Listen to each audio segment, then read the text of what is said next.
welcome to Jeff and the Rabbi. Well, a lot of stuff going on again in the news like normal. Mm-hmm. It's interesting.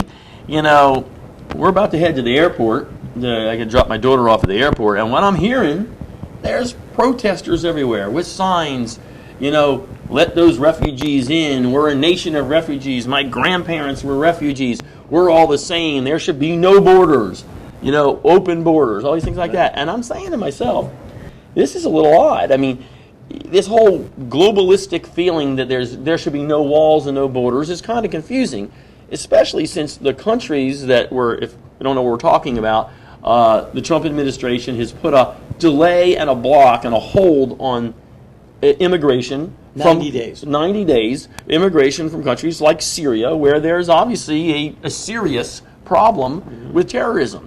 And it makes sense, it makes common sense, considering that the San Bernardino wife, she came in from one of these countries and she killed a lot of people.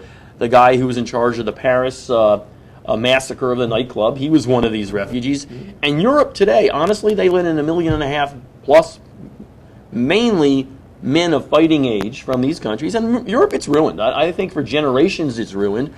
There's rapes, there's sexual assaults, there's dangers of terrorism, and it's all because of, hey, open borders, we don't care. Wouldn't catch me sending my daughter to I know. I'll tell you that. I'm a little worried about this. No way, man. Not my daughter. I don't know anyone that would do that. I don't either, and son too. But yes, I'm a little worried about it myself. So it's scary, and I'm saying to myself, these people, do they really believe, and we had this conversation just a minute ago, do they really believe in open borders and world unity and that we're all the same and there's no difference, or are they just kind of ignorant of what's going to happen? And I don't know. So I figured to preempt you that you were going to bring up the Torah at some point in this thing. I just thought there's a slight chance you could do it. No, man, he's got me figured out. I'm starting to figure you out. Got me figured out. But I'm thinking when you read the books, at least the first 2 books of the Torah, Genesis and Exodus, there's a whole lot of segmenting of people there. There's not a we're all the same. I mean, you know, there's the Philistines, the Goldsteins. I mean, everything's different. There's a whole lot of different people here. So I'm thinking that maybe the Torah is on the side of nationalist versus globalist. I might be wrong, and that's why I thought I'd turn this over to you and see what you said here. Well, I just wanted to say one thing very interesting. Not that I am, across the board a champion of closed borders, but in 1921 or 22, the United States closed its borders to Jewish immigration. And it became, after that, very, very difficult to get. Between 1882 and 1922, 2 million Jews came from Russia, primarily, to the United States. After 1922, the numbers were paltry. So the United States closing its borders is not unheard of. This isn't the first time that such a thing has happened. They closed their borders because they were worried about these Jews really coming in with bombs strapped to the chest and blow up the mall. Yeah, so I don't know what they were worried about. They were primarily worried about the fact that they're going to take away all the jobs and that type of stuff. But so I'm not always a fan of closing borders. But it's been done, and it is popular, and it's sort of a standard. The last 5 presidents, including Obama, have actually done it as well. It's pretty standard. It's really not like as outrageous as everyone thinks. It's just that everyone is afraid of what's coming next with Trump, so that they're protesting this. And that's probably true. But to cut right to the chase, there is a big struggle going on now in the world. Globalism versus a nationalism. And I wouldn't even say a nationalism, but globalism versus anti-globalism is what it really is. Not necessarily nationalism, because a lot of people are struggling against it in a lot of different ways. This is why you have all these right-wing parties coming up all across Europe, where people are like sort of standing up for not even their nation as much as who they are. So what's going on? If you really want to check this out, there is, I think, should have brought the exact, but I think it's in Deuteronomy. I think it's chapter 32. I think it is verse 5. I think it may be verse 7. But it's somewhere in there, somewhere around there. Right. And it says over there very clearly that Yatsev Gevulos Amim, God set up the borders of nations. Lemispar b'nei Israel, and they correspond to the number of the children of Israel. Okay. we saw that there are 70 children. Jacob and his family numbered 70 when they went down to Egypt. And the Torah very much believes that there is something called 70 nations. Okay. There's 70 nations. Of course, nations can have all kinds of subgroups and all that, but there's 70 primary nations in the world, and God actually established their borders, which means, however you want to expound that, but the fact that those borders exist and there are differences between those nations, and that peoples have places, because borders means that there's defined place where this is this group and that is that group. So that is actually a godly thing, and it actually corresponds to Israel. Because Israel is a special group within the world. There are 70 nations, and each of those nations, by the way, according to Jewish tradition, has a ministering angel that looks over them and sort of reports from them to God and governs how things are going to work with that particular nation. And Israel has in it 70 souls in its initial form, and that is each one of the Israel souls corresponds to one of the nations of the world. Okay. So therefore, what it really means is, without getting too deeply into all of that, what it really means is that the Torah recognizes and identifies that the families of the world are separate, they're independent nations, they have identities, and they have places, they have borders, they have physical places. Israel is sort of like a supra-nation that's above it all, and each one of them corresponds, that's why Israel can live like all around the world, and in this special place called Israel, which is a unifying place to the whole world. But what's the idea of globalism? And why is everyone so uptight about globalism? The idea of globalism is really the idea of there are no distinctions. Right. So there are no distinctions between the color of your skin. There's no distinction between your country of origin. There should be no distinction between your economic class. Don't forget your gender. There's no distinction even in your gender. So if you're rich or poor, it matters not. Black or white matters not. French, Japanese matters not. Male or female matters not. Basically, you are a citizen of the globe. Of course, then, and Mother Earth is your mother and all this stuff. That's drawing a backlash because people feel that if I erase all the borders and I erase all the definitions and I erase everything that's specific about me, then I am nothing. You're nobody. I am just absolutely nothing. Right. And that's bothersome to some people. They really find it uncomfortable to find that they have no identity other than I'm a citizen or a member of mankind. And the truth is, there's really no difference between man and animal. Right. So, me and Fido and the amoeba, we're all just exist. And we come and we go and nothing. So people find that very, very difficult to believe in, to buy into, because people were built to have functions and identities. You need to be a somebody, and everyone wants to be a somebody. Everyone wants to play a role. Now, there's a team. This one's the pitcher and this one's the catcher, right? Right. Then there is a nation. This one might be the president, and this one might be the vice president, and this one might be the mayor, and this one might work for the Department of Sanitation. But everyone's got a identity. There's genders. Genders, once upon a time, had identities, right. And people embrace those. It's very difficult now. The idea is genders are not supposed to create any identity. Everyone is beyond sexual and all that stuff. And what's happening is that people find they have no sense of me. So I don't know who I am, and I don't know what I am. And it creates a fundamental disquiet in people. And this backlash against globalism is called nationalism, but I don't think that's an appropriate name. I would call it identity. That people are seeking and searching for a sense of identity and unique expression. Not that you're bad and I'm good, but the people who became global had to say that we're all the same. Because if not, then you're bad and I'm good. Right, and of course it's going to happen. The next thing is you're bad and I'm good. Right. And in order to do that, so as always happens, history is very much the pendulum. So there are ills that are perpetrated by one group upon another group because this group feels superior to the other group and they want to wipe them out. You're a bunch of rats and you need to be exterminated. Okay, that's an ill that goes in one direction. It should not be a surprise that after the Holocaust, the pendulum swung to globalism.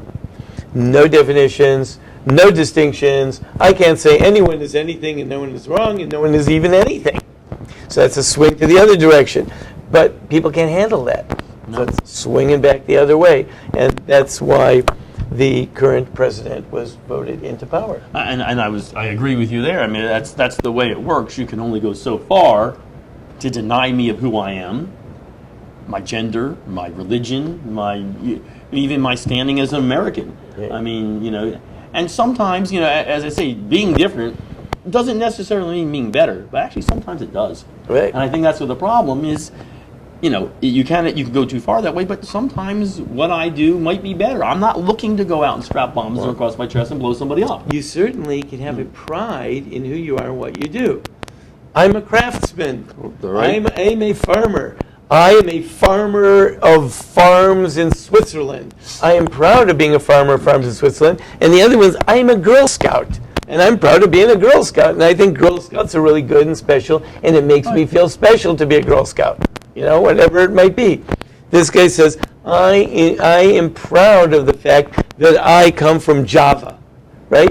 Java is a wonderful place. I love it here. I love the earth here. It's me. It's who I am. And I love it, and I'm proud of it. That idea of having pride, of identity pride, and, that comes up. Once upon a time, a man used to be proud of being a man, and a woman was proud of being a woman. You have 79 more genders got to keep going. So right. Because you can't just stop with those two. Right. There's 81, I believe. Right. But now, no. Men, women, in order to erase this, this is the next thing comes up. Well, if men are really supposed to be men and women are supposed to be men, and really there's not supposed to be any distinctions, then of course the next thing is transgender. So why do I have a gender? And raising children without gender, that's another big thing. It's not necessary to have gender. And on and on and on. However, we do believe that in the Torah, God created people. And He created people, and as we see, He not only created people with genders, He even created class, socioeconomic class, as the Torah talks about, the wealthy taking care of the poor. They're clearly wealthy. They're clearly poor. He talks about borders. God established, Yatsev Gevulos Amim. He established the borders of nations.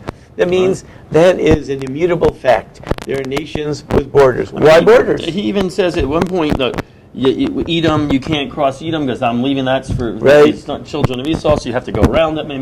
Very specific on that. That's right. So why borders? Why do we establish borders? So obviously because the different groups define themselves within those borders. And the world comes to serve God as a family of nations, not a unnationed world, not just a big hodgepodge, but ultimately of nations, and nations with leaders and identities, and each one finding its way and its identity and playing its role in the ultimate service of God. That's our grand picture. But, to have a borderless world? No. And an identityless world? No. So, whether it be the security issue, which is triggering a lot of this, or just the simple immigration issue, where someone who lives in England turns around and he says, I don't feel English anymore.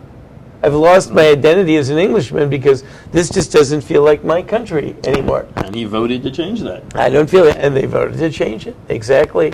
And that's happening in many other countries where people are feeling, I don't feel my sense of identity.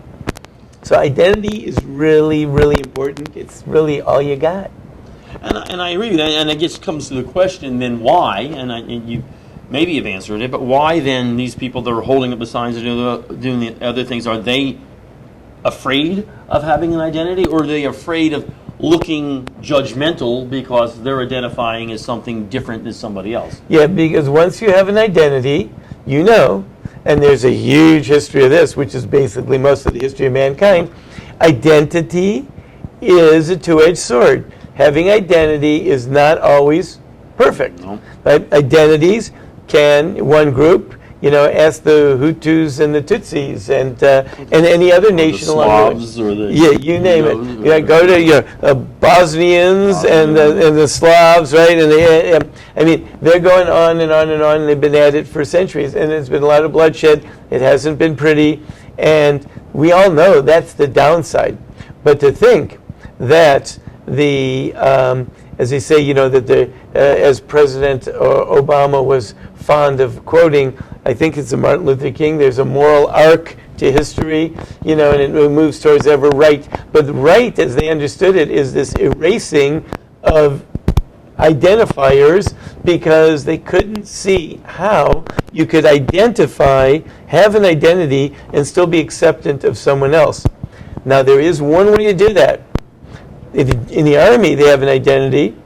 Everybody's got an identity. That's a good point. You have to wear it. You have to walk out, and you have to declare right on your shoulder who you are. You're a private, you're a corporal, you're a sergeant. What are you? What type of private are you? What type of corporal are you? You're a general? Everybody has to know. So it's all about identity. Good point. It functions relatively well because there's a hierarchy. And the hierarchy appreciates that everyone's got to be there, but everyone also appreciates that they have to defer to the hierarchy. So in a hierarchical world where there is someone at top, we call that God, then you can have nations. But it is true, if you remove God from the top, then you lost a general, and therefore distinctions become a free-for-all, and you've got to get rid of all distinctions because there's no validity to any distinction anymore.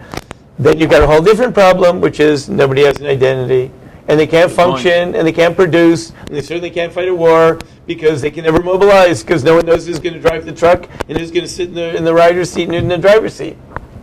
So I guess to follow on your point, that don't ask, don't tell doesn't really work in the hierarchical system. That's right. With God, and you got to know where you stand. You got to know where you stand. Right. Once God was removed from the equation, so the only other solution is this globalism. The problem is, just like gender, you can tell people that, there is no difference in their genders and all that. But the bottom line is, like I was just reading an article in National Geographic about gender, So a little girl, she's maybe 9 years old. So they asked her, what are boys and girls? She said, boys are stinky, and they're unclean, and they don't, right? You can tell boys and girls that they're all the same. We can have 1,000 years of genderless society. They're still going to be boys stinky. Are going to be stinky. I'm telling you, they're going to be stinky. That is the way it is. I think you got a good point there. The girls are going to smell nice, and the boys are going to be stinky. Well, there you go. So I think that you need to get that message out there, because I think you've nailed it right there. I think you really have nailed the whole issue. Just sum it all up. Sum it all up. Boys are stinky. Girls smell good. Right. That's about it. And it makes sense on this. you have to have differences between people. You have to. The society can't work, as you said. It needs to be, whether it's hierarchical differences, which most societies are. Comrade Jeff doesn't work for me. It's just not going to work. Right. I'm not going to survive in that society. Well, the proof is that in all those societies, look what happened. Yeah. They turned into repressive hierarchies. Right. Because no one's accepting you're equal. I'm Comrade Jeff, right. you're Comrade Rabbi. And the truth is that, the collective good is good when everyone has a pride in the role that they play. But when everyone is homogenized and it's just identityless, nobody's happy about anything. And that's what happens. You get this backlash. We're experiencing one of those right now in the United States, and I think in many other nations, the same thing. I could have said it better myself. That was pretty good. That's why he's the rabbi. That's pretty good. So if you're looking it up, look up borders. God establishes the borders of nations. It's somewhere in the Deuteronomy in chapter 30 is in there somewhere. Somewhere in that hodgepodge. Yeah. Good stuff. All right, great topic. I guess I'm going to go to the airport now and try to get past all these stinky people to get myself and my daughter into the plane right now. Right. All right. We'll see you next week.